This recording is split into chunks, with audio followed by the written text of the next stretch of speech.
The easiest thing to do, Jared, is just right click on her and just say move to. Oh, okay. Is this working? Yes, we hear you.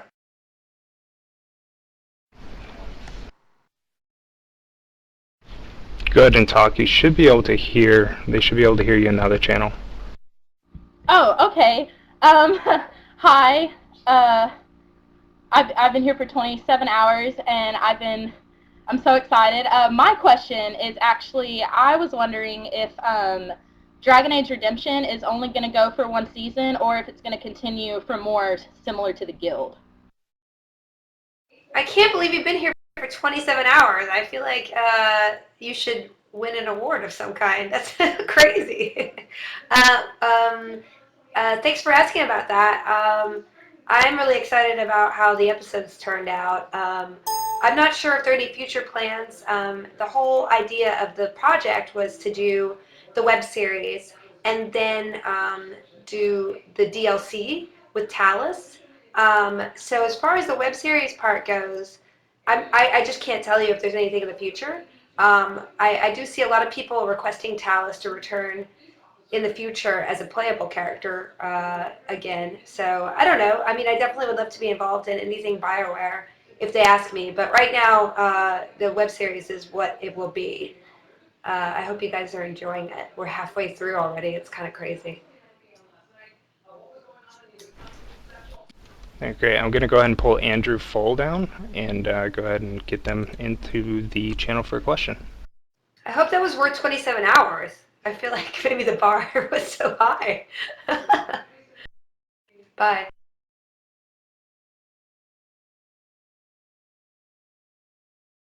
All right, Andrew, you go ahead and ask your question. Hi, Felicia. I guess my question is kind of twofold. It goes along with the other one. Will you be coming back as a playable character in Dragon Age 3? And will you do your nug call? Oh boy. Okay, I will do the nug call just because it's been my only request to do it. So of course I have to do it. Like I said with the other question, I would love to work with BioWare or EA again on another project or this one again. Nobody, I think we're kind of early to determine something like that so far down the line. When people ask me about the Guild season 6 when we're like literally episode 2 of season 5, I'm like, I can't tell you anything, guys. So, but I do love the fact that you are asking it because it means you like my character. So that was a big compliment. Okay, so let me get my nug call out. I can't. Okay, I'm gonna do it for you. Okay.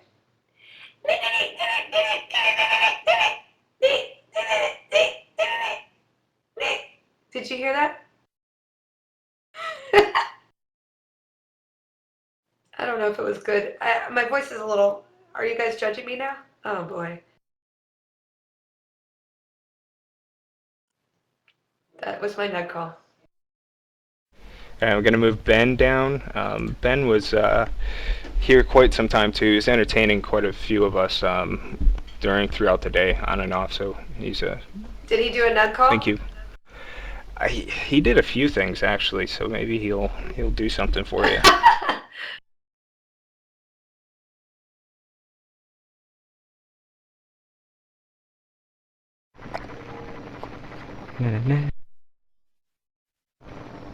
Hmm? Hello? Hey, go ahead, Ben. Hello? They can all hear you. Felicia?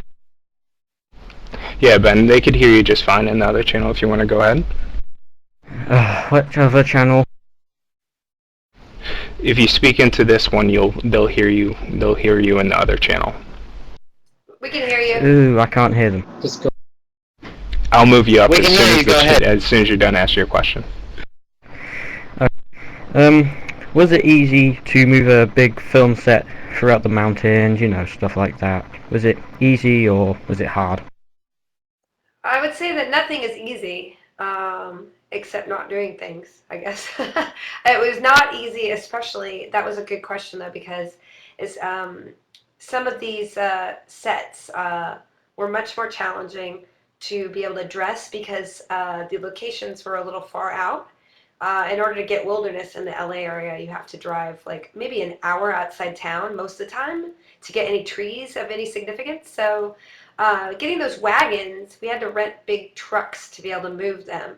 And then if you stay tuned, episode 6 has the most difficult set that we had because all the pieces had to be put on gators, like little four-wheel drive vehicles, and then driven up the really rocky inclines into the park that was like out of the way sort of park location, and then they all had to be put back together. So that was actually the hardest one. So if you watch, it was very, very difficult to get all that stuff together. And it's, you don't really appreciate that until you see somebody have to kind of haul it up a mountain.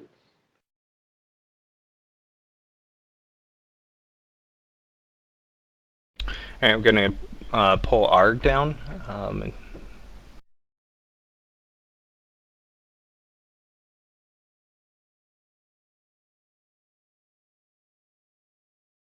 Okay. My question is, how was it to do such a different thing like fighting and stuff compared to other stuff you've done?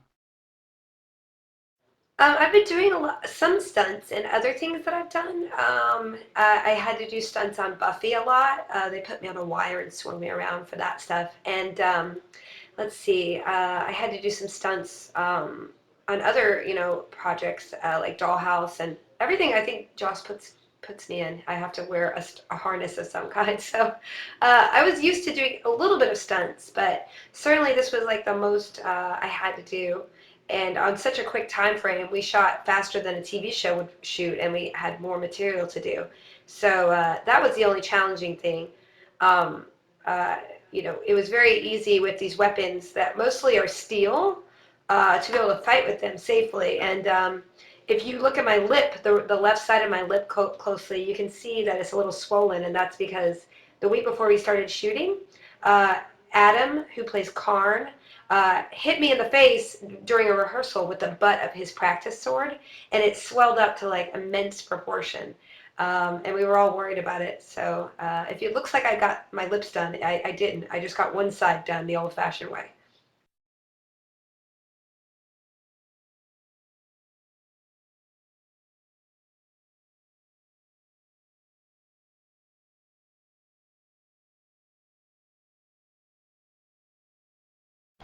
Alright, Master Leaf, they could hear you if you're still there. Oh yeah, I'm here. I was just wondering if any benefits in terms of the positive reaction to Dragon Age is gonna have any effects on the guild, or what does this mean for the guild in terms of maybe support from corporates or whatever? It's two different things. Like I'm working with two different companies, and obviously the Dragon Age was sort of has a beginning and an end.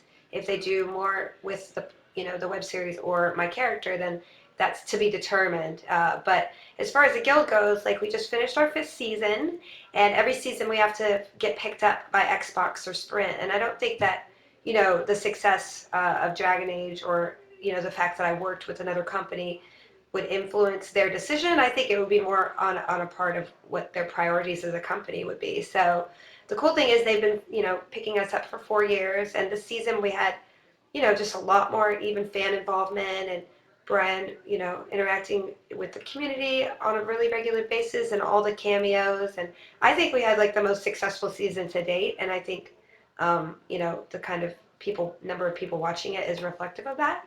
So, I could just hope that they pick us up because I have another season to tell, and that just cross fingers. I certainly love doing outside projects as well, but the guild, as long as people will let me keep doing it, I will do it as long as I have a story to tell that I don't think bores people. So, yeah.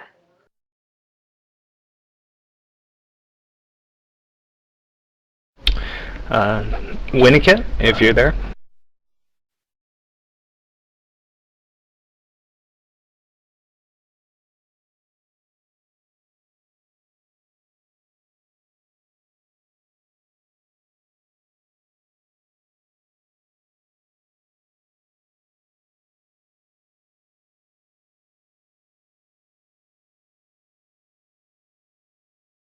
Winnicott.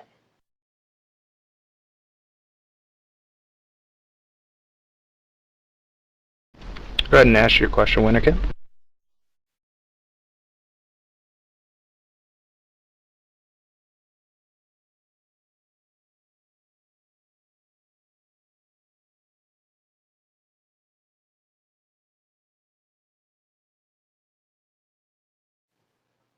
He's not going to do it. Raven, are you there? Yes. Yay. Go ahead and ask your question, Raven. Um, like, I was just wondering, like, is there any pressure on you to, like, change your appearance for different things? Are you, like, having to turn down roles or even being asked to do specific roles for the way you look? That's interesting. The weird thing is that most of the things I'm doing lately are things that I basically have been asked to do or are my own projects. Like Eureka, they knew my work and they just kind of created a part for me to act in. And I'll be coming back for season 5 of that show, and I'm very excited because they get, there's lots of fun things in that season.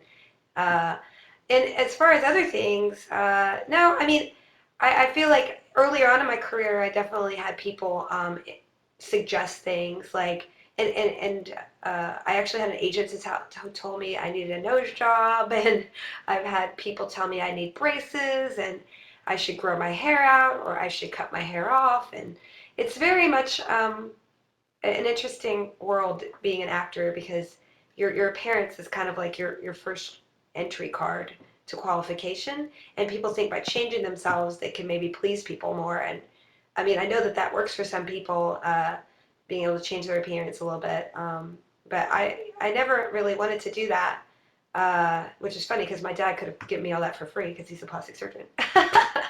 But it just it was something that you feel like you're going to change yourself so much you don't know who you are anymore, and I think a lot of people do kind of fall in that category in LA, if they're trying to please everybody. So I just I get to do what I want, and I guess when I go to conventions or anything and I know people are going to take my picture, I definitely do my hair a little bit more. But other than that, I just try to be myself and show people that when people look glamorous, it's because a lot of people work on them. So if you look at a magazine and see a girl that looks totally gorgeous and wonder why you don't look like that, it's because there's probably airbrushed and her hair is fake and her eyelashes are fake, and it's just not real what you see and you compare yourself to. And I guess that's the thing that kind of is more depressing to me is in life, that women have to kind of live up to that. Uh, but yeah, that was a really long-winded answer. Sorry.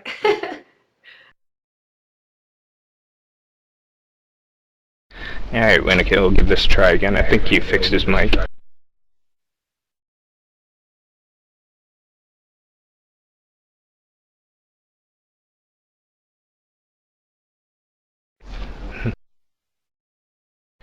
Alright, Winnicott's question is, how does it feel to play a take charge sort of character in comparison to your usual roles?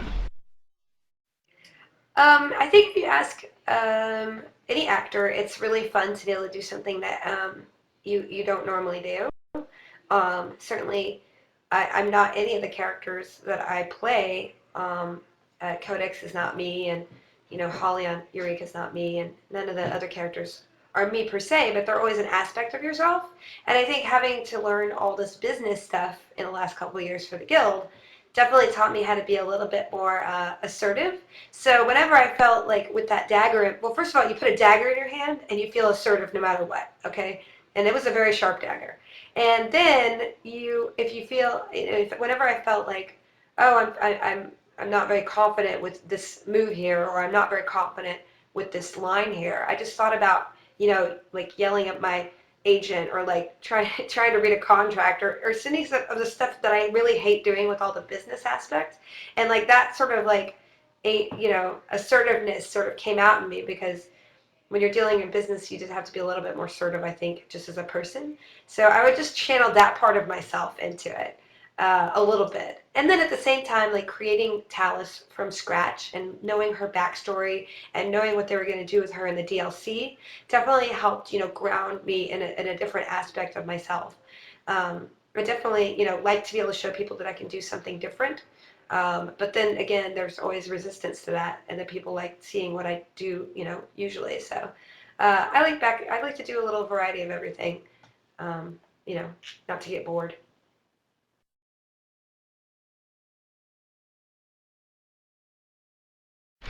All right, I have Sinji for the next question. Hello. First of all, just very quickly, we love your work. Really appreciate it. Talos is pretty awesome.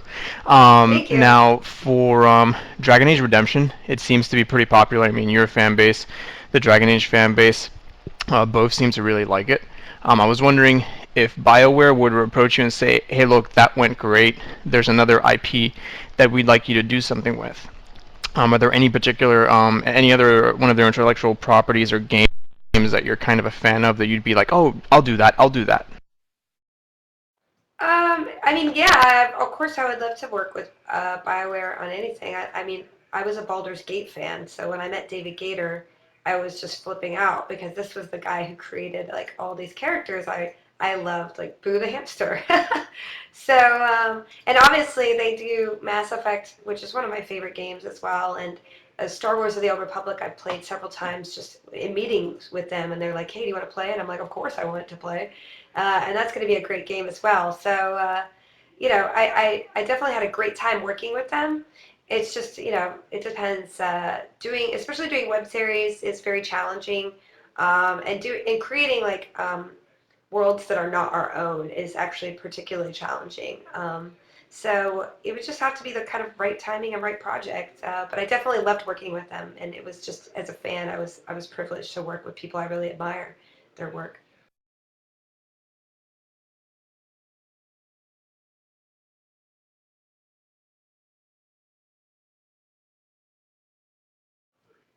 I feel like doing a tap dance every time. I have not here, man. Yep. So your characters and shows are obviously very game-centered. What games, especially MMOs and RPGs, do you or have you played? Also, are you looking forward to Skyrim or what?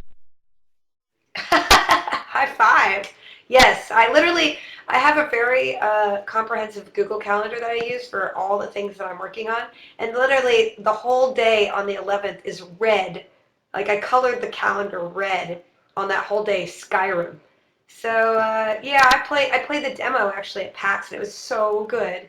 So I'm excited about that particularly. I mean, I play games whenever I can. Just the last month or so, I've had any time off to play. But I got my priest to in WoW to 85, which I was very proud of before BlizzCon. And then I played Diablo at BlizzCon, which was super fun. The PvP is like out of this world. I mean, I was skeptical, and I don't really like PvP to be honest with you. But like the 4-team against 4-team PvP is so much fun. So, but last night I just played this game on Congregate with zombies. I think it's Rebuild or something like that, which was so much fun because I played the first one before. And that's actually, I go to Jay's Games and I'll play like a casual game for an hour, just because when I get cranky, I'll play a game for an hour and all my bad mood will go away. So, yeah, I actually got, what is the game I just got today? Well, I got Arkham City today, and it's sitting on my desk, and I have Dance Central 2, which I'm too lazy to do right now, but I'll probably do this weekend. And then Dungeon Defenders, I just got a code for that. So I saw a review of it, and I asked my friend who works at Xbox to give me a code. So I'm excited to play that one this weekend, too, because I love our tower defense. So yeah, I play a lot of role-playing. Anything I can create my own character in, as far as my avatar and make her a redhead, I'm pretty excited about.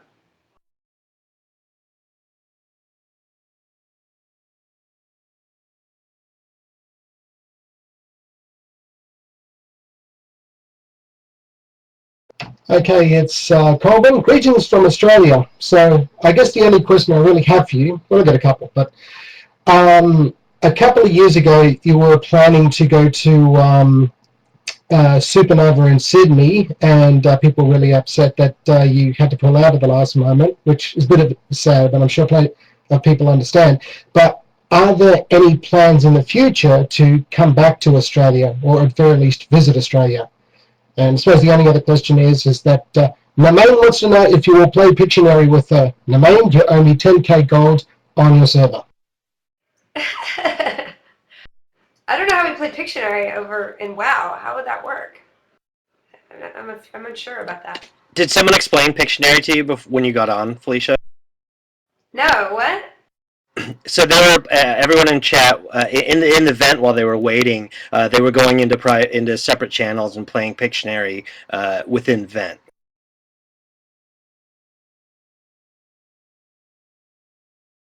Oh,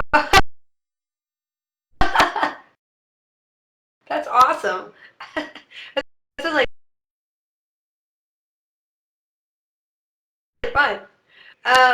Well, I forget his other question. Oh, it was Australia. Well, you know, Jeff and Sandeep, I think, are still there, actually. Or Jeff Lewis and Sandeep Parikh are probably in Auckland right now, or they're like, have their day off. So they were at Armageddon or something like that. Armageddon Con, is that right, Brian? Yeah, it's Armageddon. Sure. Armageddon But I Expo know they were in doing an event both that they countries. invited me to. I just couldn't go. But it's definitely my intention to get down to Australia next year. Like, I did a lot of state. Yeah, so I definitely am sad that I had to cancel last year. I felt really bad, but we had to shoot the guild then. We just couldn't do anything otherwise. But I definitely intend on coming down to Australia next year. I even talked to somebody about it. It'd probably be in the fall or late summer and fall instead of earlier in the year. But it's definitely my intention to do a couple of international conventions next year instead of doing a lot of stateside ones, which I did this year. So I want to mix it up a little. I'm definitely doing FedCon in Germany, and then I'm doing Star Fury in England right before that. So it's like I'm doing my European tour. Not really, but I'm just doing two things. Yeah. Brazil has a con in 2 weeks, just saying. He has it what in 2 weeks? Brazil has a has con. a Comic Con. It's Donnie speaking, sorry. Oh, it has a Comic-Con. Nobody's invited me to that one, Donnie. I tried. Sorry. I think Donnie just did. It's okay. I'm not insulted.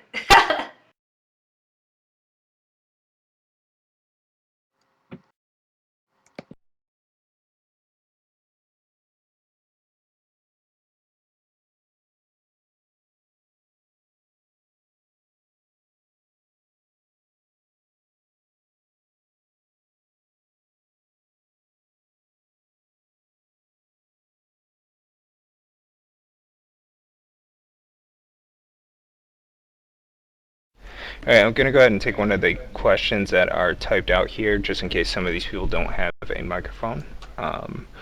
Let's see here. Do you have any plans for another music video in the future? I definitely have plans to do it. I don't have any concrete plans, but I certainly have a couple of really fun ideas. And this year has been a lot of doing other stuff. And next year I'm planning on doing just a bunch of little stuff that's a little bit more fun, spontaneous and sort of more fun in a sense. And one of the things on the top of the list is that I want to do more singing and maybe play my violin more because it's been sitting there staring at me guiltily. So yeah. All right, and 4B wants to know what's been the hardest moment in your career.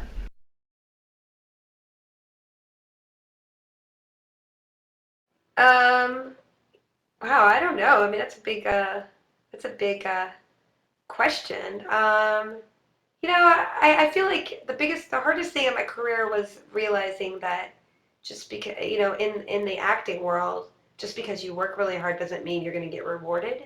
It's like not, when you're an artist, it's very hard. There's a lot of things that go into it that are not just your art form. It's a lot of like business knowledge and being innovative and believing in yourself, and then also constantly trying to improve yourself. So like, I didn't realize, coming from like a college background where I got all A's because I was just obsessive about it, even though it does nothing for me now that I studied 12 hours a day. I was just very goal oriented. And then when I moved to LA to be an actor, it was really challenging knowing that it wasn't like how many classes I took or like how good I did my line. It was, more of an artistry, and also the business side of it is more just like kind of what you look like in a sense, first, and then your talent comes second. Not all the time, but that some of the time that's true. And that was kind of a big learning lesson for me, just adapting to a whole new world, basically. And, I think coming out of that and discovering that I can do all the business stuff for the acting, but I can't put my heart in it. And I could put my heart in doing something that's very personal to me. And that was why I finally was brave enough to write the Guild, because I thought, well, if anything happens, at least I wrote something that only I will see, but I'm proud of. And that's basically why I did it. And I never had any goal of anybody really seeing it. It was just like, I'm going to tell myself to write a whole length piece and follow through with it. And that discipline to do that was such a win for me personally. So when people say, hey, it's really hard for me to write things, I'm like, well, if you really need it, you'll do it. So I guess that's the hardest thing that I had to learn a little bit. Alright, let's see here. Are there any plans to reboot Dr. Horrible? That's not my project. I was privileged to be in it. I know that they've kind of tossed around the idea a lot. I know that there were a couple of songs like in the works that were awesome. So I know that Joss got a little bit, he got a little distracted with like the biggest movie in the world, The Avengers. So I think he kind of hard to sort of, you know, set aside time to do two projects when you're doing the biggest movie on earth. And then, strangely enough, he finished that, I guess, the shooting of that, and then he went and did an amazing Shakespeare play, Much Ado About Nothing, on his own, on his vacation time. So I think that's pretty cool and kind of a testament to what an awesome guy he is, that he loves to create things, no matter what the circumstance. So I could hope that they, do another one down the line. I know the intention is there. It's just, I'm sure, finding the time with everybody's schedules working.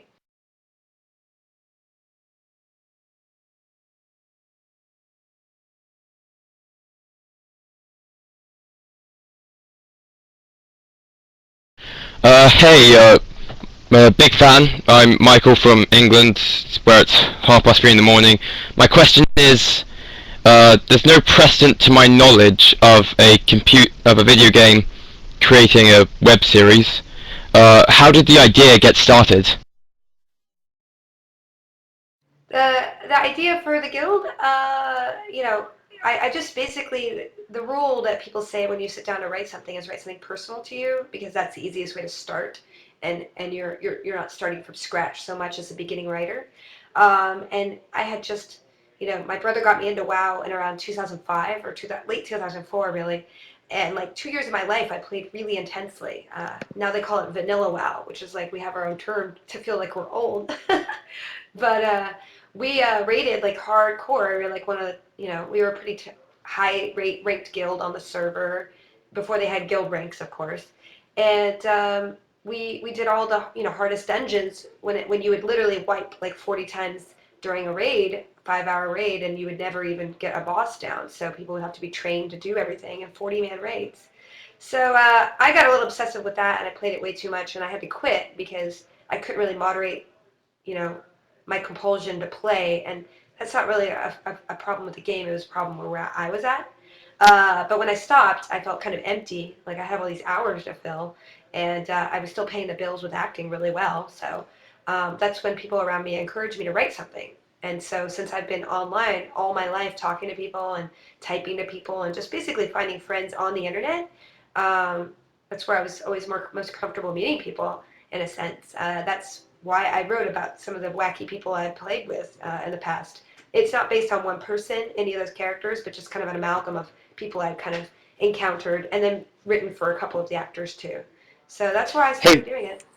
Felicia, I think Michael might have meant about Dragon Age, like how Dragon Age came about. Oh, I'm sorry. Dragon Age came about, that was a really long answer, you should have interrupted me earlier. Dragon Age came about because EA called me through my agency and said, hey, we'd love to work with Felicia on something. And it was like very vague. And I had a couple of phone meetings with the guy from EA, and I was like, well, what kind of games can I work it with? And he mentioned some games that were coming out around the time that we were thinking of launching the show, which obviously got pushed back a lot. But Dragon Age came up as a possibility, and since I had just finished playing it for the third time through, I said that's what I want to do because I love fantasy worlds and I know I'm never going to be, in a big fantasy show or movie. So I said I want to do that, and then I even wrote the script before we even started, the contracts because I believe that strongly in pushing the envelope of web series and being able to make something kind of nobody had done before. So yeah, sorry about that. Brian, if I Hey start everyone, wandering off, tell me. hey, this is yeah, I'll jump in. Hey, I'm going to jump in with an announcement. This is Brian. I work with Felicia, and we want to encourage all these great questions to keep coming, and we definitely want to keep it on the topic of Dragon Age. So hopefully you've got good questions from that. And if Felicia wanders off from that, I'll smack her and get her back on it. But I also wanted to say. I will smack you. There's a way to do that in Vent, right? But I also want to say to encourage all the good questions. I'm gonna IM you. I'm gonna IM you in private chat after you've asked your question, and I'll send you a link. And we're just having everyone who asked a question be entered into a drawing, and we have some cool stuff we're gonna give away. Felicia, you want to talk about the cool swag that we've been provided with? Well, I don't know what we have a lot of swag. EA just kept sending me stuff to give away, and I'm like, sure, I'll give away this. So, but Epic Weapons actually, epicweapons.com, I think they make all the the licensed reproductions of all this stuff. So, what are you giving away today, Brian? We have T-shirts and coasters. Yeah, T-shirts and the coasters and the letter openers. Yeah. And I have pendants. We'll do that later, huh? Oh, we can do some pendants too. Well, they're all pewter. They're fine pewter. They're really nice, actually. You could definitely hurt somebody with one of these coasters. They're extremely heavy. And they have Canary and Templar, Chantry, and Dalish, Seeker symbols on them. So they're Dragon Age. Anyway, you can look it up on the site. They're pretty cool. And they're heavy. I said that.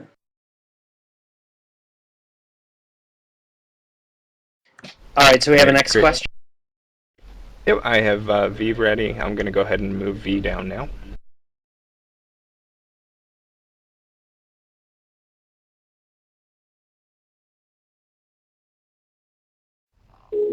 Hi Felicia, my name is Victoria. I'm from Tuscaloosa, Alabama. First of all, I want to say I'm very proud of you for being a great role model for Southern women. And my question is about Talis. Obviously she is, the kind of person who will stab you to make you answer the question. Yes. I just want to know, what are your most favorite character traits about her and her least favorite character traits? Yeah, that's interesting. When you create a character, you kind of have to think about those things to know how A, they're going to behave, and then B, what trouble they're going to get you in, which is always the best part. If a character gets people in trouble, that's where all the conflict comes from. So I think her best trait is that she's she's kind of sarcastic. She has really a quick wit. She always likes to win in a verbal sparring match. And she will, because she's probably smarter than everybody else. So I like that fact that she's smart, and she knows that she's not hefty, like a warrior would be, so that she just has to fight dirty in order to get what she needs done. And I guess, her character flaw would be that she doesn't know how to let people get close to her in a way. And her biggest flaw is that she has a real problem following orders in a sense. Or doing something that feels morally wrong to her. I think that's a bit more of a basic character flaw with her. She has very strong moral sort of attitude, and she's kind of forced to be a part of a society that maybe she has to struggle with rationalizing what they do, and I think that that's kind of an inner conflict for her. But as an elf, she really has the best world that she can be, being with the Qunari. If you're a Dragon Age fan, which obviously I am, the traditional city elf is sort of, in a ghetto, basically, or they're enslaved in the Tevinter Imperium, like Talis was, as she says in episode 3, and she was sold into slavery, where elves are, meant to be slaves. Or you're a Dalish, which means that you try to keep to your tradition, but their traditions have been gutted, so they don't even know their traditions anymore. And they're basically, on the run all the time and nomadic, and they can't settle anywhere because of their persecution. So it's a real tough deal to be an elf, obviously. And I thought what was interesting about creating Talus and what BioWare gave me to put her in the setting of a follower of the Qun is that the Qunari welcome anybody who will follow the Qun. And there is no differentiation between human and elf, so they say. It's just whether you're a believer or not.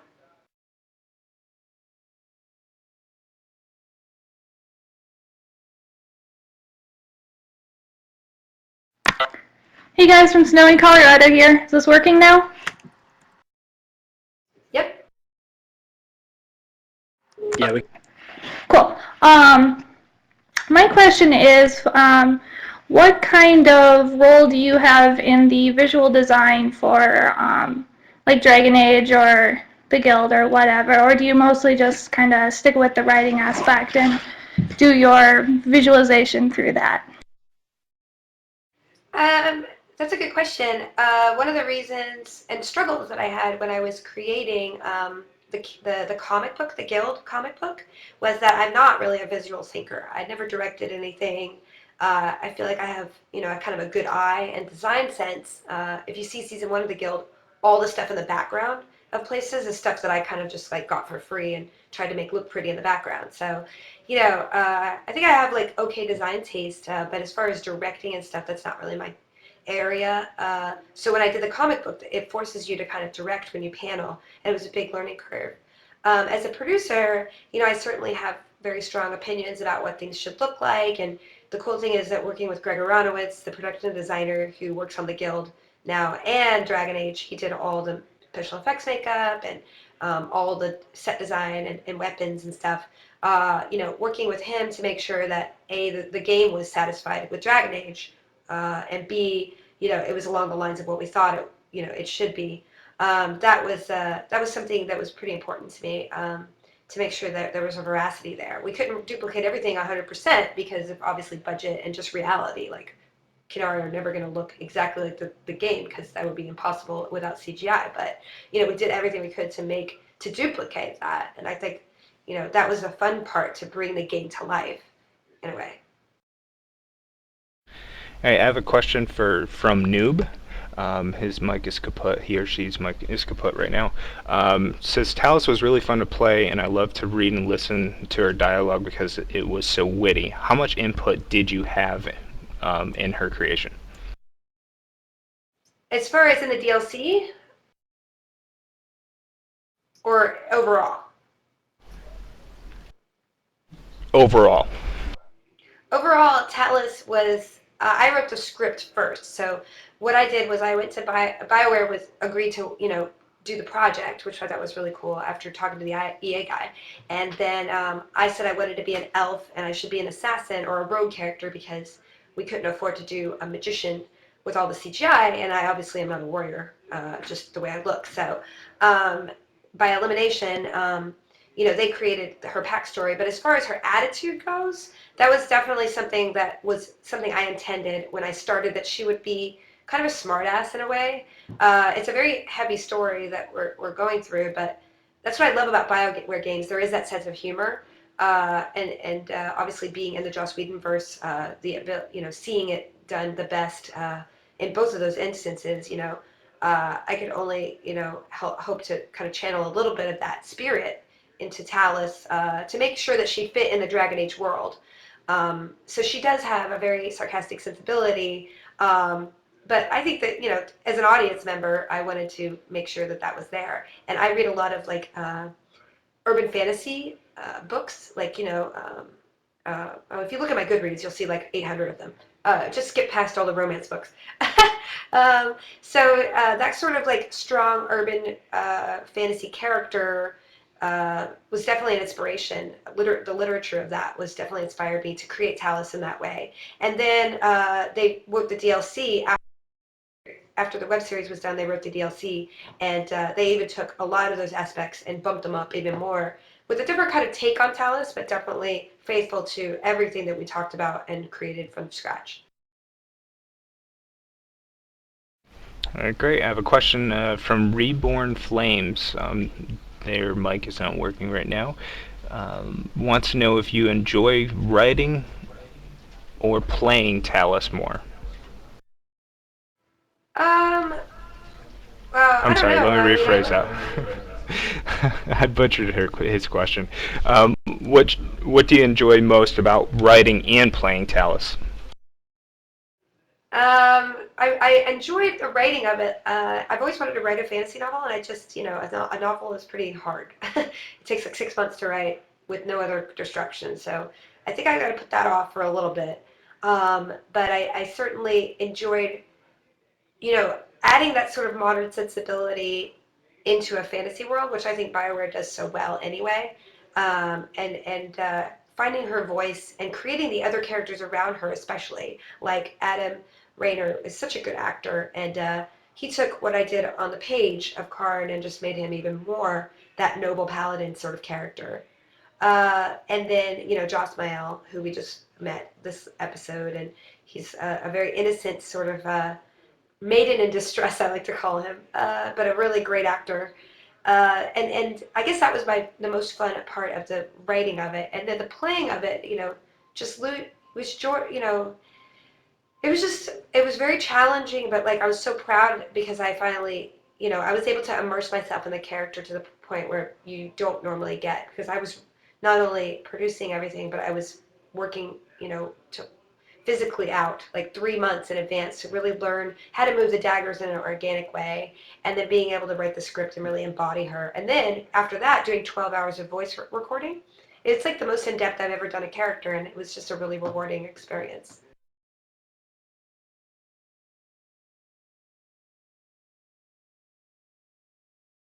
Hello?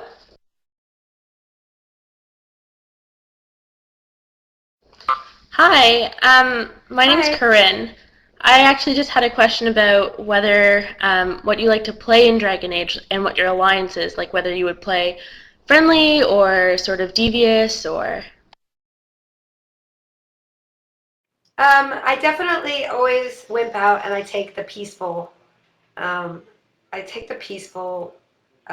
dialogue wheel options. I mean, sometimes I'll do the sarcastic ones, but very, very rarely will I do the fist ones. I'm just not a good fister, I like to say. I mean, that was weird. I just can't. I try to role play evil, and it just never works because I feel like a jerk. Nice. That was eight miles too late. Anyway, yeah, that's how I play Dragon Age. I usually play a rogue, and she's always redhead. So when I play Talus, I mean, I have played Talus, but with somebody else's character, and I played a little bit on my own computer, and it just got weird. I don't know. I need to finish it again without the guy character, but it's going to be odder, I think, playing with my own redheaded female character than with a guy character.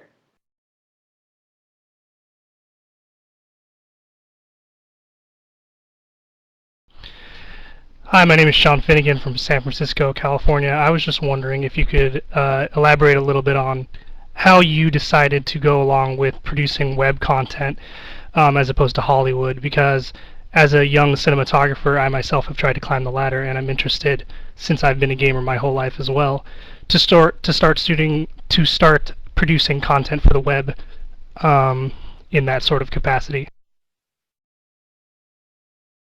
I mean, tips for start. The reason why I love doing. I think that we're all artists. People who go to Hollywood, unless you're getting into like the sort of businessy side of it, which is like I said, the part I like least, to be honest with you. I think we're all artists. Like as a cinematographer, I'm sure you are an artist. You're making something, and you're making it in a way that nobody else will make it. And I guess that's the measure of art to me. I mean, if I gave everybody, say, write a paragraph about a cat, like everybody's cat paragraph would be different. So that's kind of what's beautiful about what we do, but also the hard part of it, because as artists, it's very personal to us, but to get rejected for the business side of it is very frustrating. So when people ask me, hey, how do I break into this? How do I break into that? Blah, blah, blah. I just say, yes, you can break in, but you also have to prove that you're good. Like prove by doing it a lot, and you're going to get better by doing it. but at the same time, meeting people is very important in this business. So like going out to work on other people's sets, learning, it's all a kind of a networking situation, which I think is kind of a dirty word in a way, but like the web video world in LA is such a great place. Like I know all the other creators and I've helped them out, they help me out, and it's a really nice community of people creating things. And that's what I love being in it more. When you get a lot of money, that's what I hope we retain, because you get a lot of money in a world and it starts turning it way more into a business, which is going to be inevitable and great for all of us. But I hope we retain the spirit of like creation and all of that. So I don't know if that was good advice for you, but good luck with everything.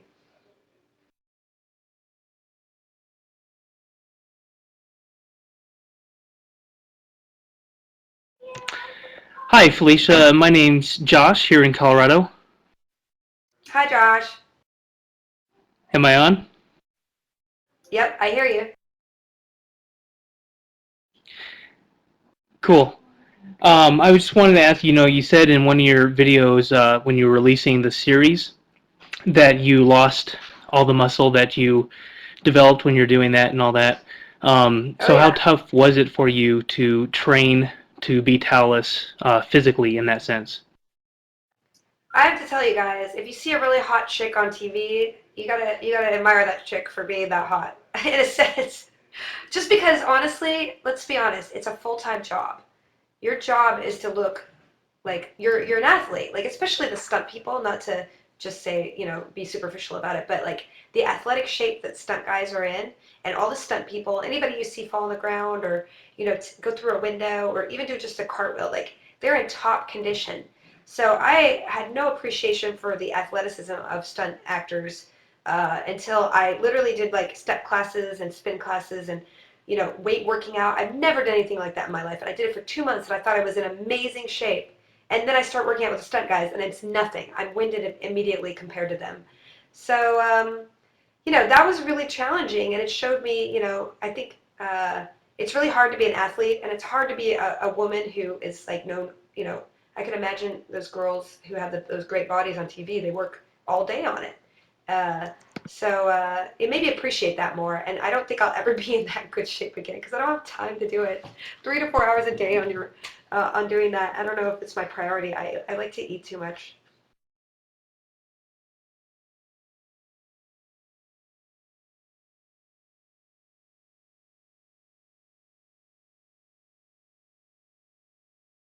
Hello, my name is Steven. I'm from Canada, and I was just wondering, how was it very different when you were doing all the motion capture for Mark of the Assassin as opposed to just your normal kind of acting?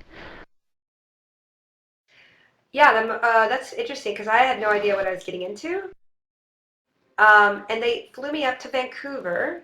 And first of all, they did a head scan of me, which was earlier in the year, in order to duplicate my head shape. So they took I think 100 photos of around my skull with my hair tied back and my ears on.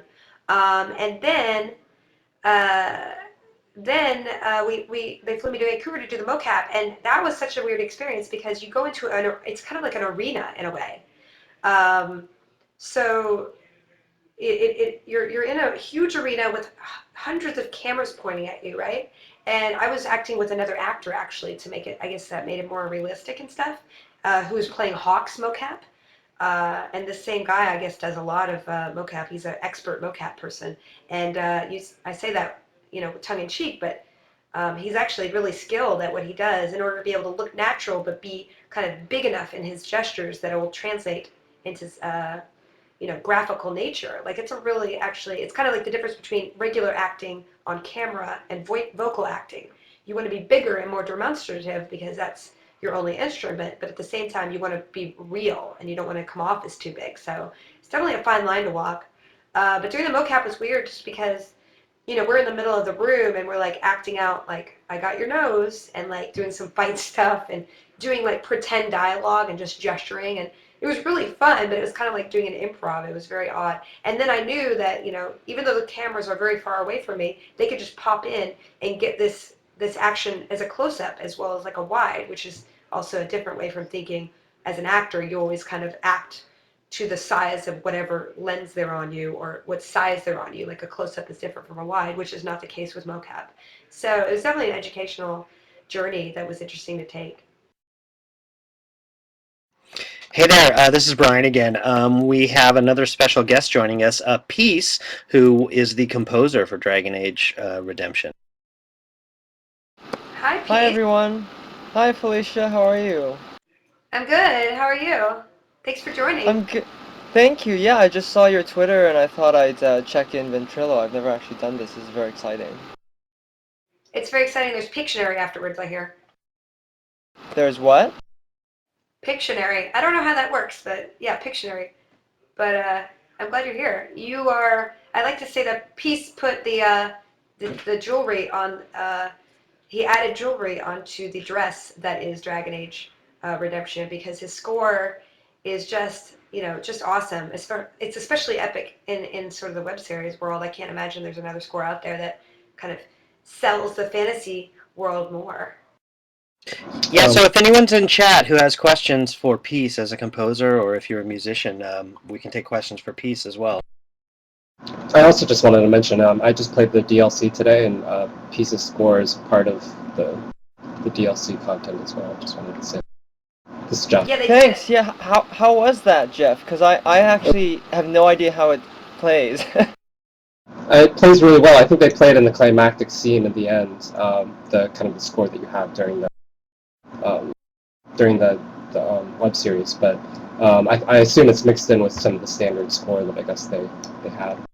But it plays really well. It's also when I enter the Talus theme is the opening cinematic. They put the Talus theme from the web series in, which I thought was a really cool, really cool touch. Yeah, I just noticed it at the very end, but yeah, they must have had it scattered. That's very cool because it was obviously great to have the Talus theme carry over into the DLC. So that's really, I'm glad it came out really well.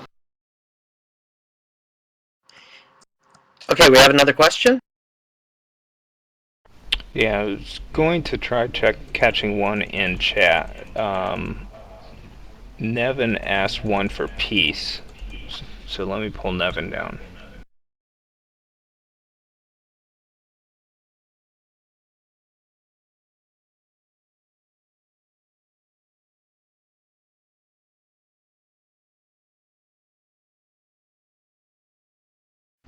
Go ahead, Nevin, and ask your question.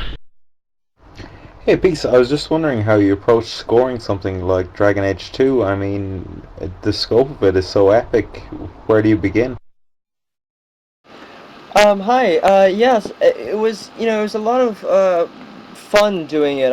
I certainly started off with Felicia's script because I joined back in January and was able to read the script and be on set with Felicia, Peter, and all the other actors.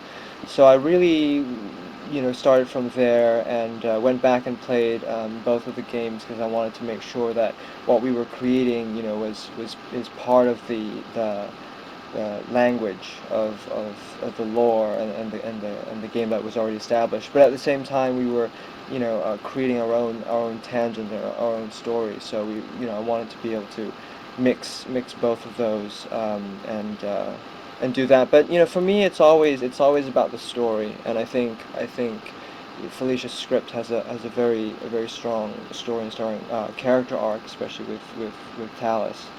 And so that was really where I started in terms of forming all the different themes and the different sounds.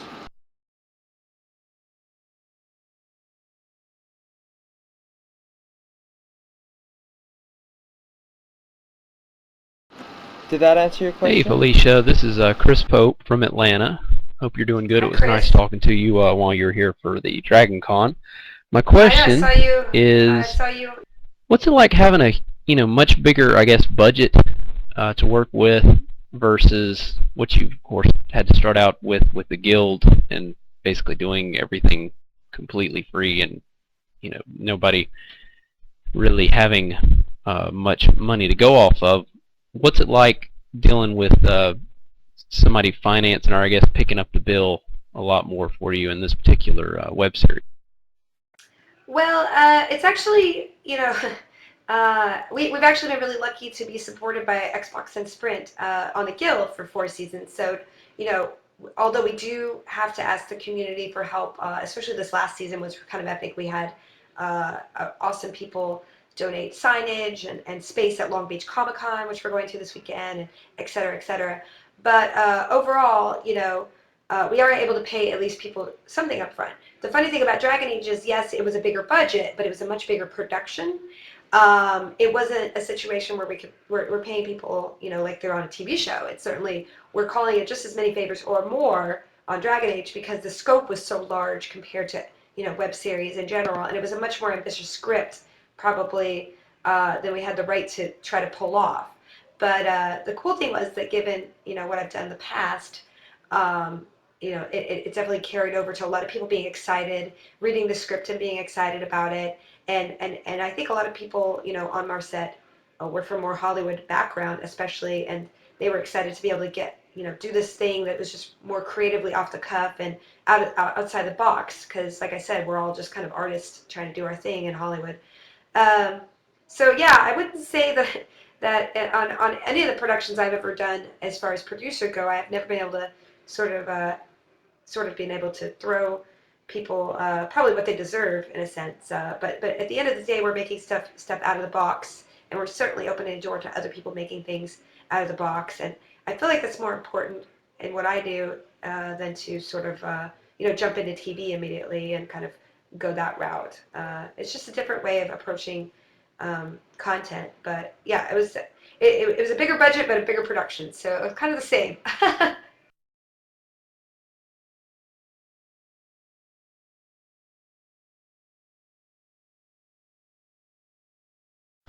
All right, Bardic Knowledge has a question for Peace. Hi, Peace. I'm a University of Hey. Minnesota musicologist, and Oh, I always fantastic. wonder at what level and how much classical training composers have that work in the commercial industry.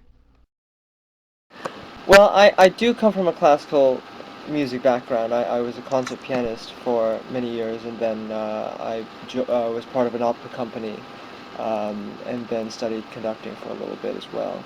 But I think at the end of the day, when you're doing film or TV or game or anything, that's sort of storytelling, I think the most important thing is that you have to tell a story, and I think that there's some amazing composers out there that may not necessarily come from a traditional classical music background, but they have a great sense of storytelling. So I think that the ultimate thing is you have to have your own unique voice in telling the story and be truthful to who you are.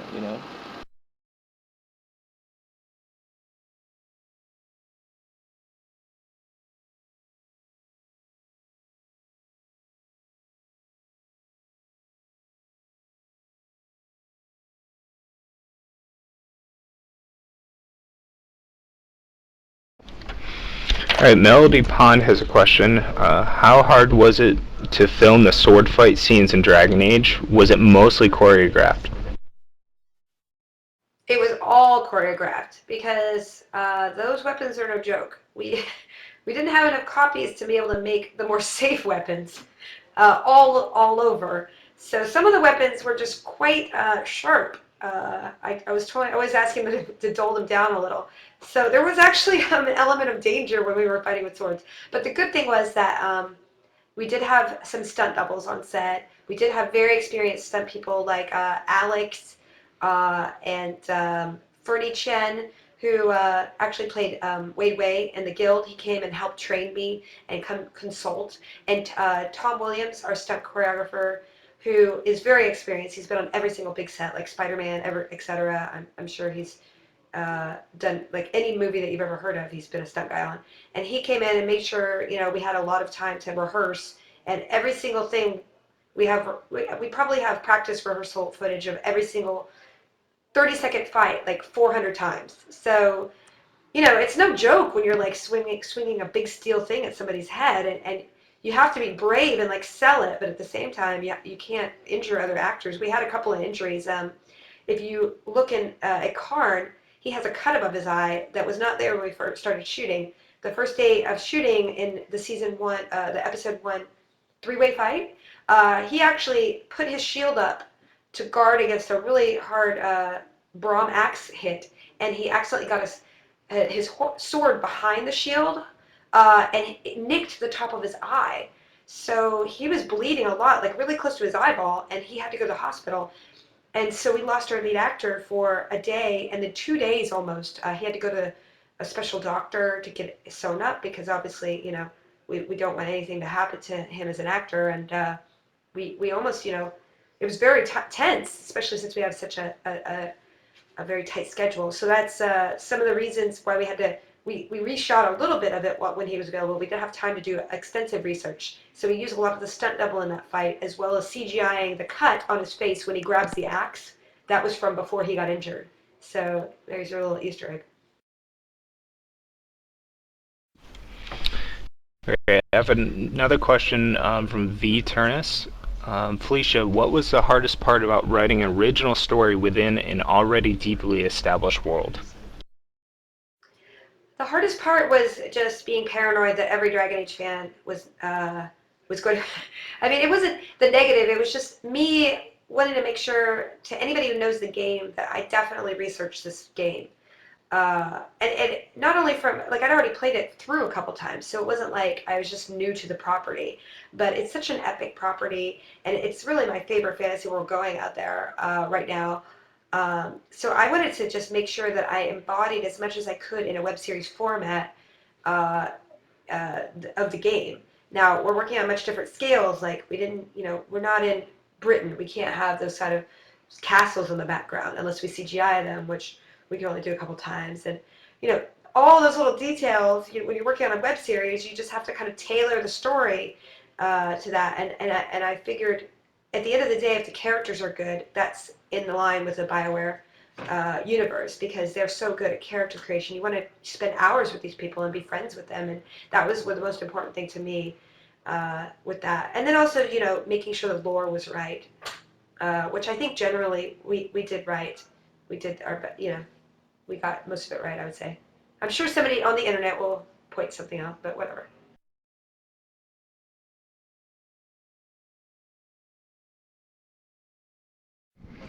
Hey, Ben from the Netherlands here.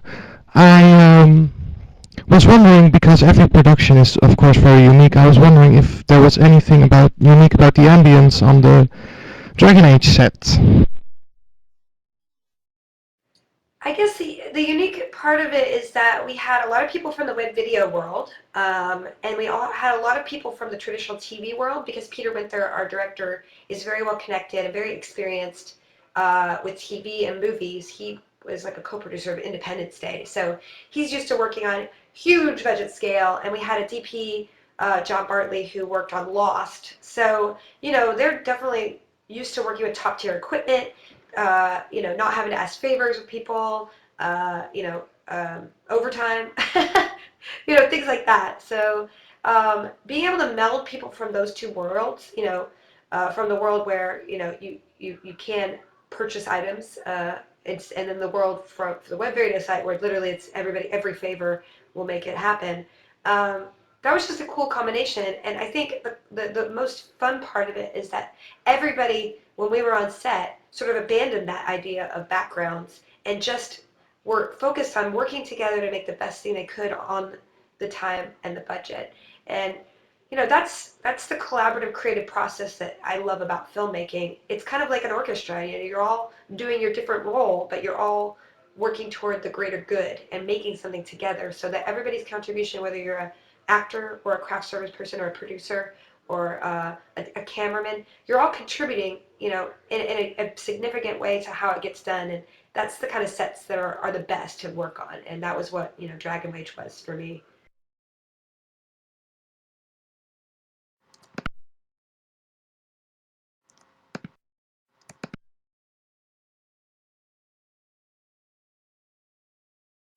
Oh, I got moved. It's my turn. Hi. So pretty much it started with the guild for me, and everything after that, like everything you do are just things that I would love to be a part of. So, I mean, the rule of thumb for me now is if Felicia's Day is in it, it's gonna be awesome. I mean, are there Thank you any so like much. future casting plans of things that I can get into, or where would I find those things? I would love to be a part of anything. Do you even live in LA? Do you live in the LA area? Well, if you don't, it would be a little bit harder.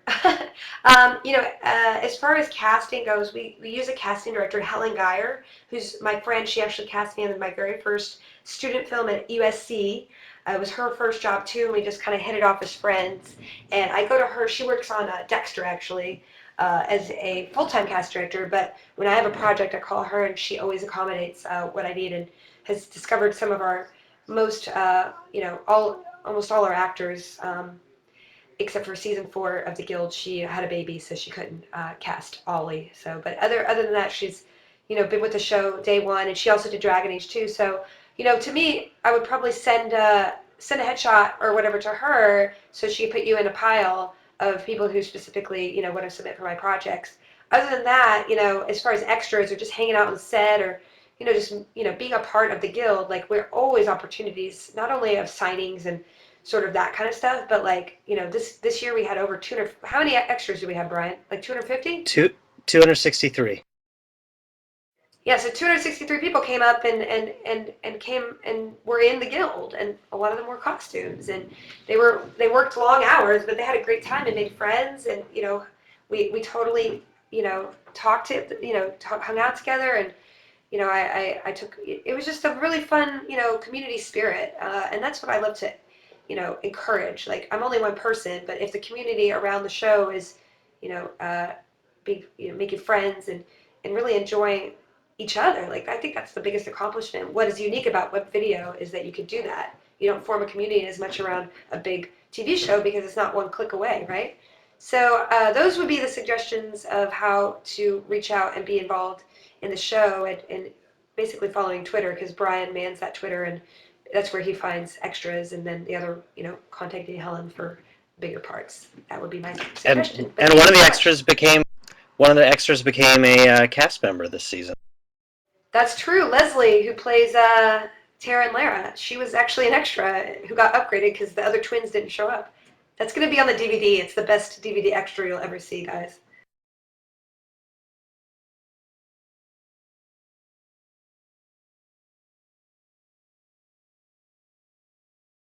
Hello?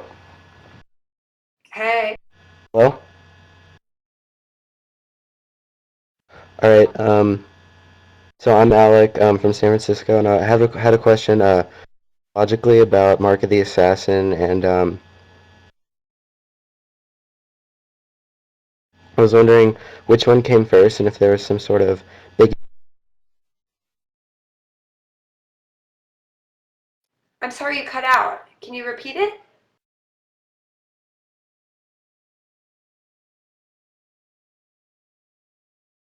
Can you repeat the question?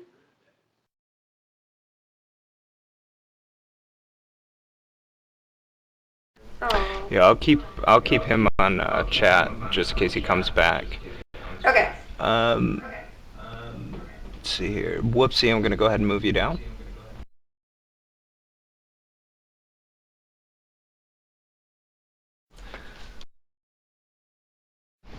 Go ahead, Whoopsie.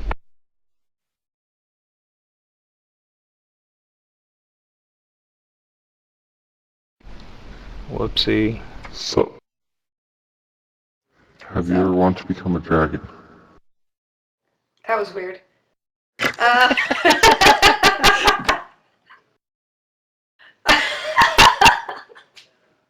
That's so creepy. That took a while. Did you do that, Edgar? No, that was not me. It kind of sounded like Edgar. The chat room just like blew up. Everyone's laughing. Like, it was so creepy. I think I'm gonna have a nightmare now. Oh, kudos to that man for whatever hopefully he had a filter in his voice. That's all I can hope. If I was playing a random pug and he came on, I would literally poop myself. No, I have not wanted to become a dragon, but I wouldn't turn it down if it was offered to me, but not by you, sir. All right, moving on. Alec Servey came back. Did Dragon Age Redemption come first or Mark of Ascension? No, Assassin. As far as timeline goes, the web series timeline comes first several years before Mark of the Assassin. So Talus's her point of view has evolved quite a bit, and it'd be interesting to know exactly what happened to her in the interim. But you guys will see at the end of the series where she transitions from into the DLC, but it's certainly before.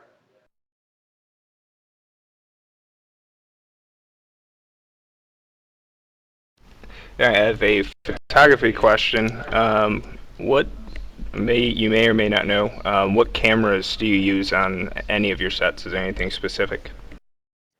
We use the red camera on Dragon Age, and that's why it looks a little bit different from the Guild. The Guild, we use a 5D Canon, 5 Mark D, I think that's how you say it.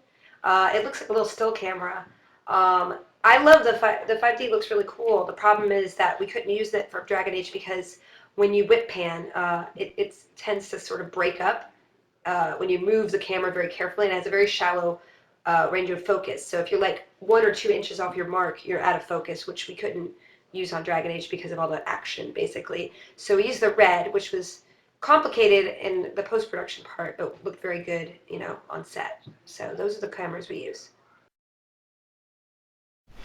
All right, Beth L. wants to know, can you tell us about the past between Talus and Lilana suggested in the DLC? I cannot talk about that. That is not my reveal to reveal. I know that David Gator actually didn't even tell he didn't even tell me what exactly it was, but it definitely was there. When I asked the question, when I was recording, I was like, "Ooh, Talus and Liliana have a past," and he's like, "I cannot say." So there you go. I imagine since Talus works for the Ben Hasrath, I always say that wrong, but I imagine since she works for that part of the Q, which is basically sort of the priest, enforcer, spy sort of role, that they've probably had a past together and in an intrigue. At least their paths have crossed. I think that's what we kind of imply in the DLC. All right. Felicia, what is your personal opinion on the Mage-Templar conflict, and how did it affect your writing of the series? Well, when I played the first time through, I sided with the mages as a rogue, and then now I'm trying to play through as a mage, siding with the Templars, which I know is counterintuitive, but I want Fenris in my bed, so he's kind of a dick when it comes to mages. So clearly my moral code can be flexed for a hot elf, man.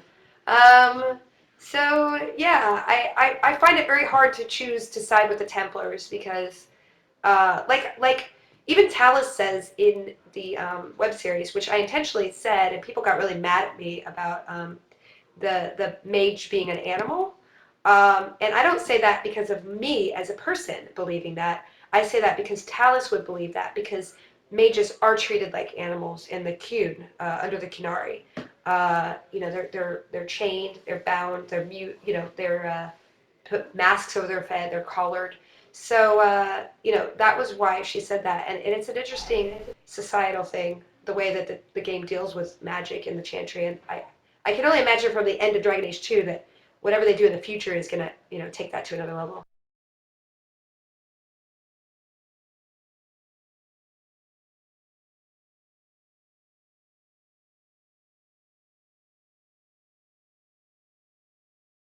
Hi Felicia. First of all, I want to say thanks for being awesome, having this chat for all you crazy fans. Also, holla from Austin, Texas. I know there are Dragon Age comics out already, and I was wondering if you have any plans to write any comics for Talus, because I would read the hell out of them. Oh my god, it's such a nice thing to say. Thank you.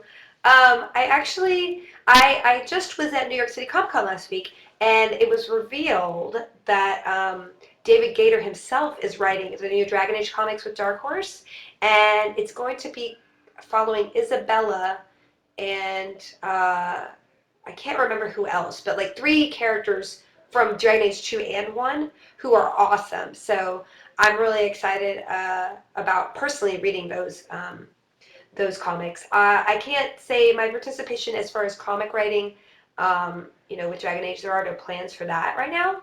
But I never rule anything out for the future because she's an awesome character. Hey, I just wanted to say I have to run, but it was so great to join in with you guys and hear all the awesome questions. And I'll see you guys all soon.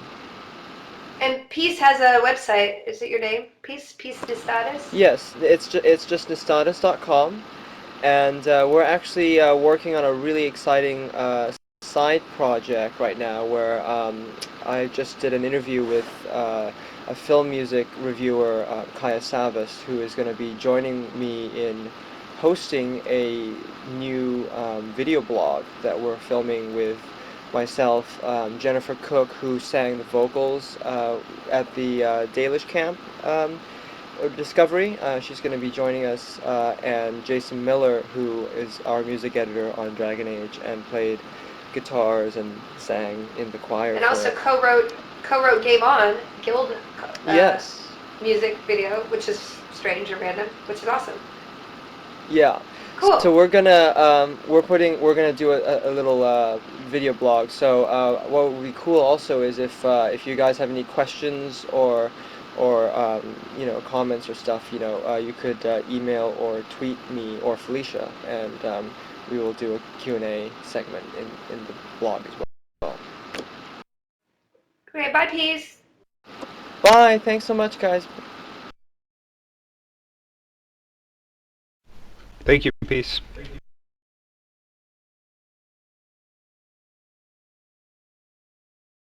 Hi, this is Ryan from St. Louis. Just had a question with the daggers. Did you get to choose those for your character? And did you play Rogue in your first playthrough? I did always play a rogue in my first playthrough because I want to make sure I get everything I can from every chest. It really irritates me. There's nothing more irritating than not being able to open a chest or a door. I just can't stand it. So I have to, 100% have to be a rogue first playthrough at least. As far as those daggers, I think that, I'm having a little bit of a brain fart right now. I can't remember if Greg Aronowitz, our production designer, designed the first pass and then BioWare designers refined them, or vice versa. I know that there was a couple of back and forths between them. The ones that BioWare, I think, designed were very long. They were meant to be like 4 feet long or something, and we were just like, there's no way that I can physically hold 4 feet long. I mean, it just would be too dangerous. And so they were really much longer than what we ended up with, just proportionally. So I think that they might have given us kind of a comp, and then we just refined back and forth, and it kind of was like a collaborative process, the whole daggers.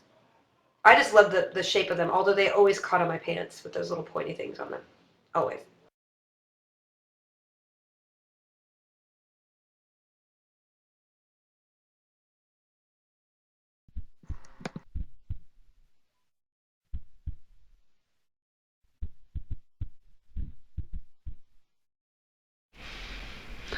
Tangle Bones wants to know, is there going to be a blooper reel for either Mark of this Assassin or Redemption?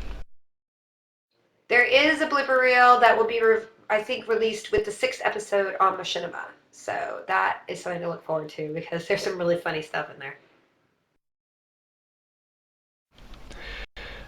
Corey would like to know, besides Talos, what Dragon Age character do you like that's good, unlike Fenris, sorry. Wait, what did you say?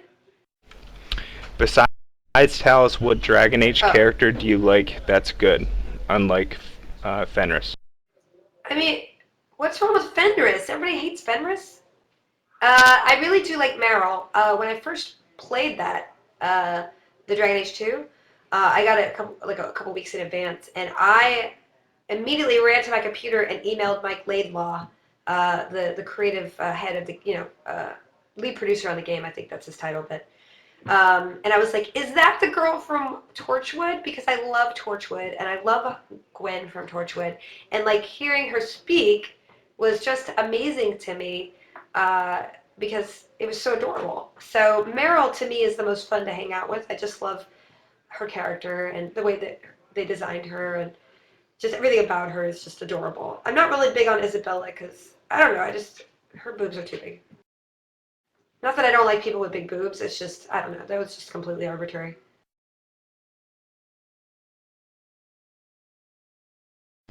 Hi, I'm Jessica from Tennessee, and my birthday is Friday, and I would just love if I could just have a happy birthday.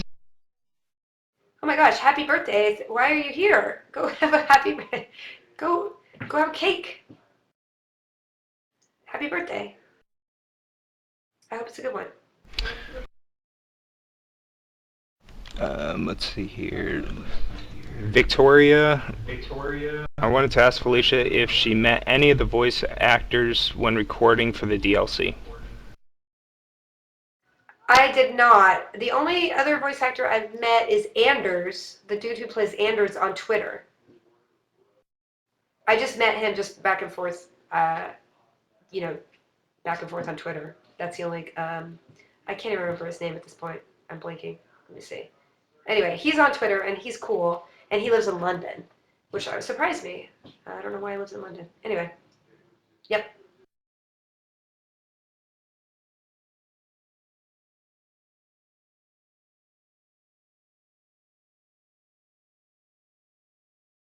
Hi.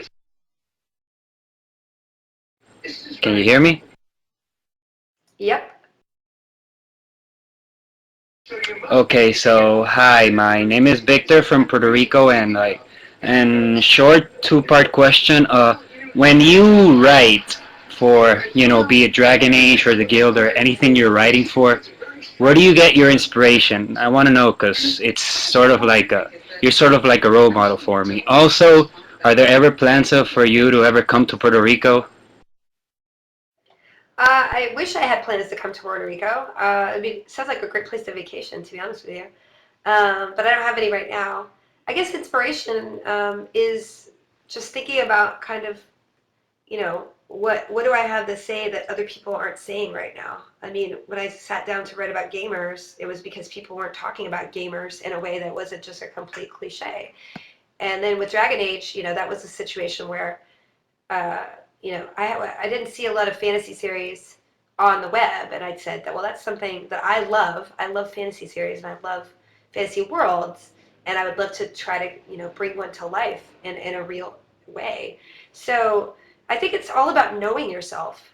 Inspiration is about knowing yourself and knowing what to say, and if you know yourself well enough, you'll be able to identify things you want to share that you love about the world with other people. So you know, I think thinking about trying to please other people is the worst way to try to find inspiration. Like, go and find what kind of books you like and what kind of TV shows really inspire you, or movies, or like go to take horseback riding. Like, is there something in your past that is really personal to you that you're like, hey, people might not know about this. Like, I don't know a lot about Puerto Rico. Like, I feel like that could be, you could make a web series like that show people like what is it like to live in Puerto Rico, or what's a challenging way to live in Puerto Rico, or that's something that not everybody knows about, and that's what's the opportunity for web series is to tell things to people that they might not know about, but educate them. Because I think on TV, all we see is rich white people, and we think, oh, I wish I had a house in the Hamptons, because every single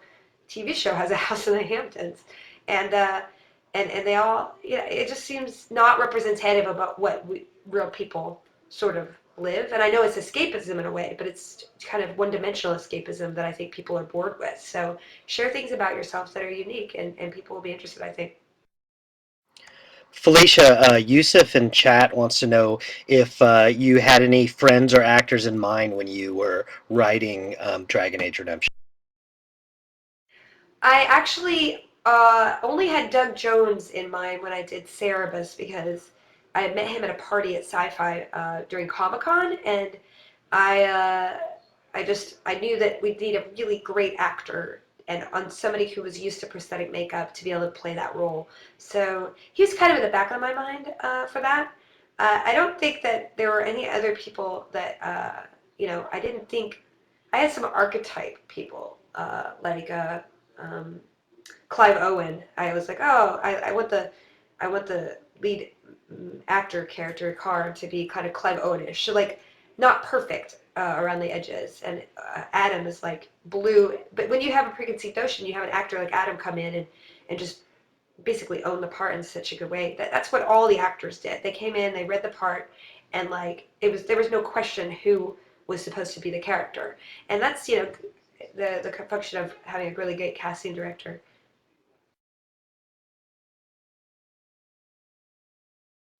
Alright, we just had a bit of a power outage actually at the Typefrag offices, so a couple of guys are coming back on vent right now, but we do have Andrew Kennedy here who's going to ask a question.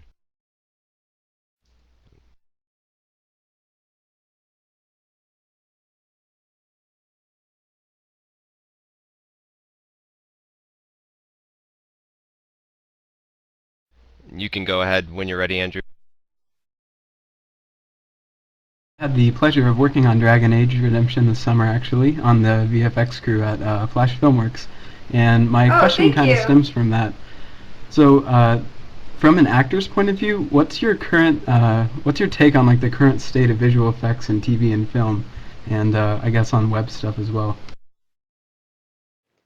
I mean, I had little to no opinion about visual effects before I started Dragon Age, and in the process of having to, sort of produce and help produce the whole from start to finish, I have now a huge appreciation for what is expected of visual effects people in this modern world where, the standard is set at like Iron Man, like it's almost, I can imagine it's really frustrating for people to have that as the kind of example. I mean, hundreds of people for years work on those movies, and yet that's the standard that, everybody has to meet in order to not have a comment go, oh, that looked like shit.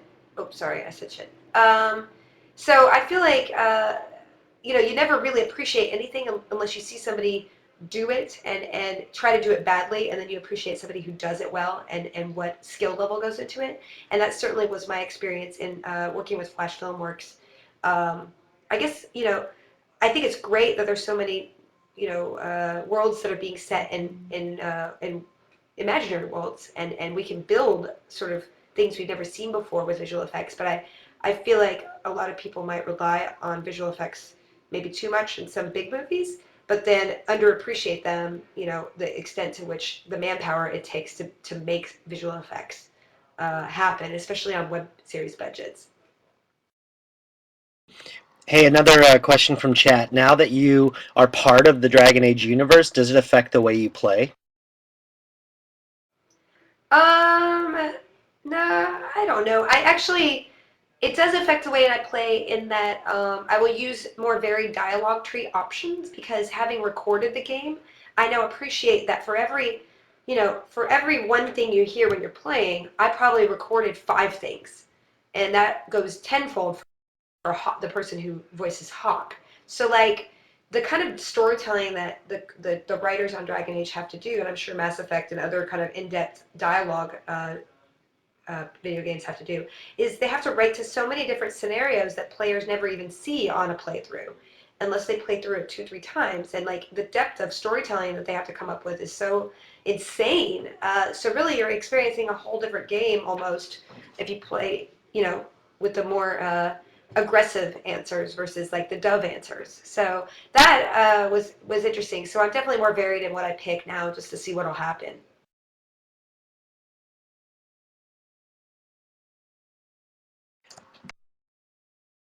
How do you transition, another question from chat, how do you transition from being the writer to being the lead actor? I just have to put the script aside and say, you can't rewrite this anymore. I mean, I basically, it's a different part of the brain to think about a character as a writer versus an actor, because as a writer you have control over changing things that don't feel right, but as an actor you have to look at the page and make the make the dialogue work. So you're working on a higher level in a sense of what power you have over it. And it's really interesting when I took that writer cap off and looked at Talus in a different way, thinking about her motivations made me go back and say, hey, I didn't know that as a writer. So I thought that was kind of interesting.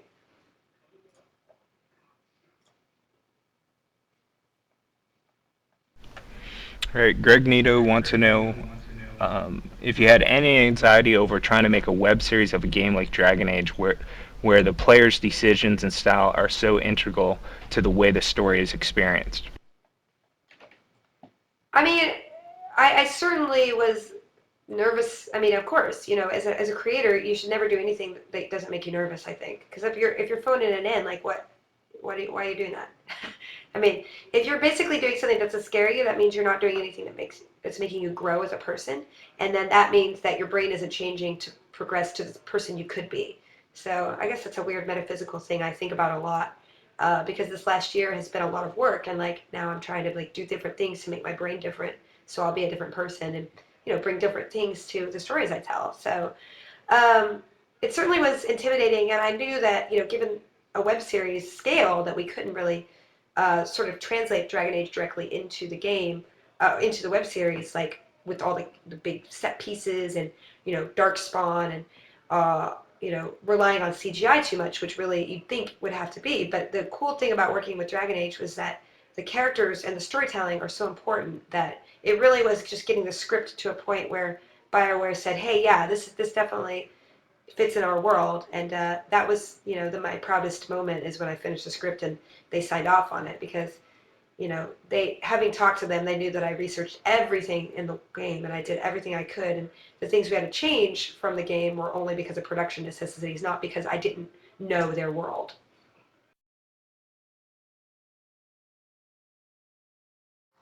I'm trying to find more from chat. Someone, I think, really wants you to comment on dwarf culture in Dragon Age.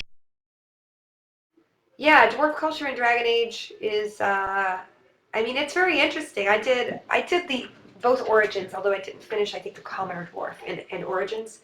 And then as far as number 2, I always had Varric in my party because he's kind of a really fun character to play with. And it's interesting because they seem to be, unlike the elves, they're not as persecuted. They seem to have a little bit more freedom in a sense.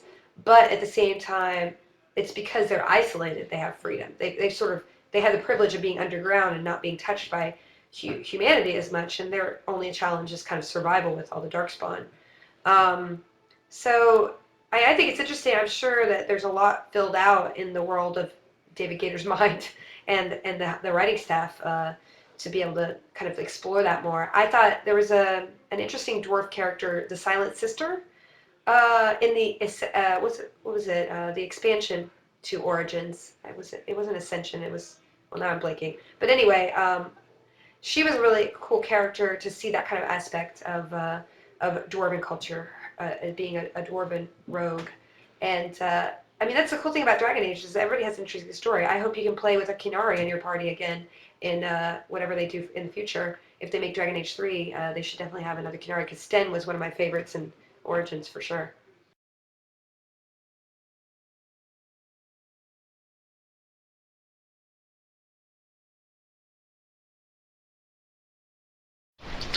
Hey, this is Necrodius from Twitter.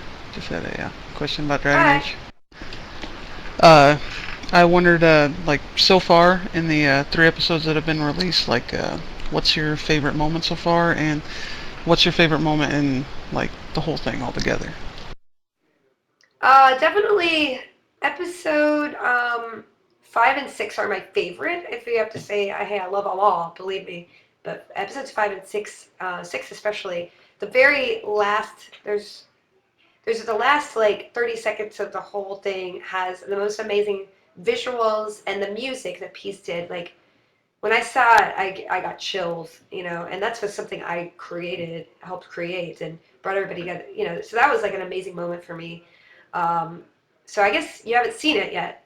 For the first 3, the Kirkwall Harbor shot, where you go before we go into the boat, that was such a hard shot to get. And Flash Filmworks as they had to build that almost from scratch. And it was very, we should not have been able to have that on our budget, but they were able to provide that shot that kind of brought Kirkwall Harbor from the game into reality in a way that I didn't think we'd ever be able to do. But it was a vision of Peter Winter, our director, and he worked with them to make it happen, and it's just an amazing shot. And then I got to say, thank you for reminding me, because my other favorite moment is kind of a dick moment. In episode 3, in the cave fight, there's a shield bash that Karn does. So I slide under, his name is Ruck, but we never actually see that. But in the script, Ruck, R-U-K-K, runs at me, and I slide under and I slice him with my dagger. And then Karn comes up and shield bashes him across the room. And Maui Mike is the stunt guy who did that. And he is the coolest dude I've ever met in my life. And that moment when I saw it, I was like, oh my God. And in fact, I'm going to upload an animated GIF of that moment to my Tumblr right after I get off here, because I forgot to do it today. And it's like literally the best animated GIF you've ever seen in your life.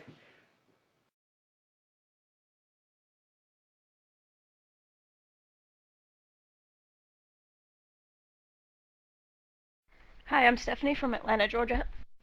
And I was wondering, how do you come up with the names for your characters? Oh boy, that's the hardest one.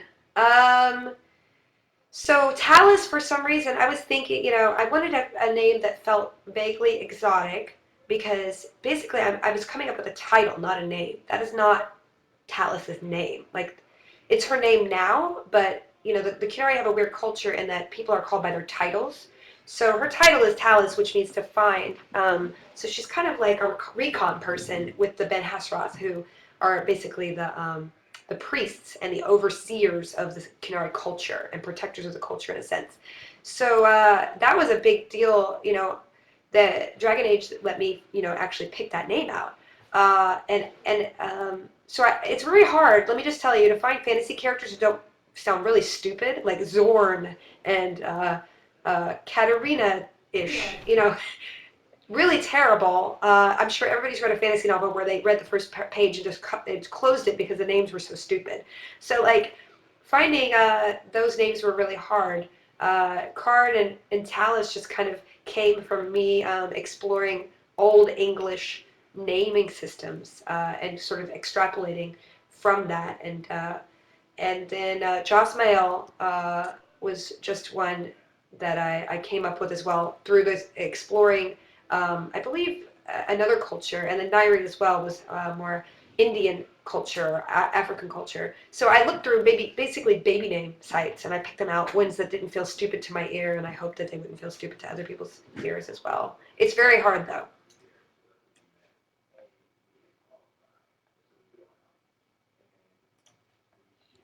It's very hard to get the names for the subtitles. Hi, too. Felicia. My name is Aletha. I'm from Iowa. I was just wondering which game got you addicted to gaming and brought you to where you are today. Donnie, if you need any clarification, just email me. I can get you any kind of name stuff. Wow, like the game that I first played was Zork. I know that's just like really lame. I was like 5 or 6 years old, and I watched my mom play Zork and Leather Goddess of Phobos, which were type games. So I'd sit in her lap and I watched her play these games, and that was my first exposure to games. I was probably like 4 or 5. I mean, probably 5. And then I personally, my love of role-playing games came with a game called Fairy Tale Adventure. I played that when I was like 7, and it was with the Amiga, which is like a computer that no longer exists, which makes me feel really old. And it was like an adventure where you had 3 brothers, and every time you died, you get another brother. So like if you got down to that 3rd brother, you were screwed, basically.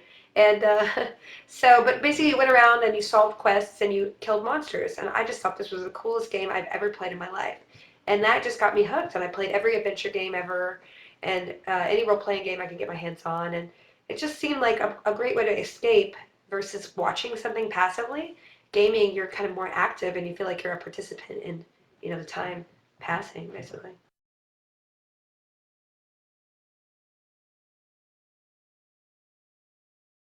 Hi, this is Brandon and from Kansas City, and I was wondering if you ever plan on coming to Kansas City, namely Planet Comic-Con. I get invited a lot of conventions, and I always like to go to a different place that I haven't been. But at the same time, make sure it's a big enough convention that I'm meeting as many people as I can, in a sense. So I haven't been invited to that one, I don't think. But my next year's convention is not set except for FedCon. I did a lot this year, so I might not be doing as many next year. But like I said, I always like to go to a new place because honestly, I love meeting people from all over, and I like to eat food from all over. So it's like if I'm gonna go somewhere like Kansas City, probably has really good barbecue, huh? So that's one incentive. Yeah, I grew up in Kansas City. It's got the best barbecue. Wait, what? Are you kidding? I didn't know that, Brian. No, yeah, I grew up in Kansas City. But you're Asian. I'm sorry, that was weird. I was one of the only ones. Really? We have to talk about this later.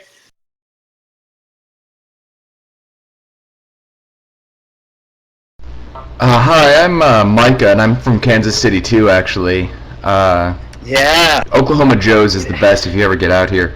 But I Yeah, was that's just right. wondering It's how in a much gas creative station. freedom you had with Dragon Age Redemption, and how what EA and BioWare gave you affected the overall plot and characters and action and things like that. They were surprisingly creatively hands off, actually. So, which was awesome. I mean, but also, it was great. They let me basically, like I said, I had a couple meetings with them, and I showed them that I loved the world and I wanted to, do justice to the world however I could in a web series. And I actually wrote the whole script in advance of, even the deal being made. So it's it was definitely a privilege to be able to have my take. They definitely influenced, kind of the idea of Talus being for the Qun. That was their idea. And then I pitched the idea that maybe she's chasing a Qunari mage that's escaped. And I read all the material that they were going to do for Dragon Age 2. I wrote the script, 8-9 months before Dragon Age 2 was out. So some of the things that are into, I didn't even know about as I was developing the script because, they changed things along the way, like concept art especially. So, that it was definitely a situation where they let me do that. I definitely had the creative, reins, and they gently steered me if they felt like it wasn't completely on par. But they approved everything we did in a sense up until like basically shooting, and then sometimes they were on set. So it was important to me to just involve them and just make them sure that hey, I really want to do my best here. Okay, I think we're actually going to wrap it up here. We've gone almost 2 hours now. I didn't notice that. Oops, I was. Well, okay, cool. So, any final words, Felicia, you want to say? Well, I just want to thank everybody for watching the show. It's just been so exciting to release something, new, and the reception has just been really awesome. And I just really appreciate it, and I appreciate the community that we have. I really do, and it definitely excites me to upload something new to see if people, what people think. So thanks you guys for watching. I really appreciate it. Felicia, I would like to thank you for stopping in here and allowing us to try this. It was a fun night. I'm glad everybody made it out. And I'm glad the Dragon Age series is going really well for you. I hope we could do it again in the future. We are going to leave the Ventrilo server up overnight. This is a larger capacity one. We're putting a bunch of channels in right now. Please feel free to use it. Go through and mingle with the community, whoever wants to stick around. But once again, Knights of Good, thank you so much for coming. And Felicia Day, again, thank you so much. Thank you for hosting this. It turned out really awesome. It's just a really cool way to talk to people and not chaotic like a regular chat where mass chat would be. So thanks a lot. All right, you guys. Bye-bye.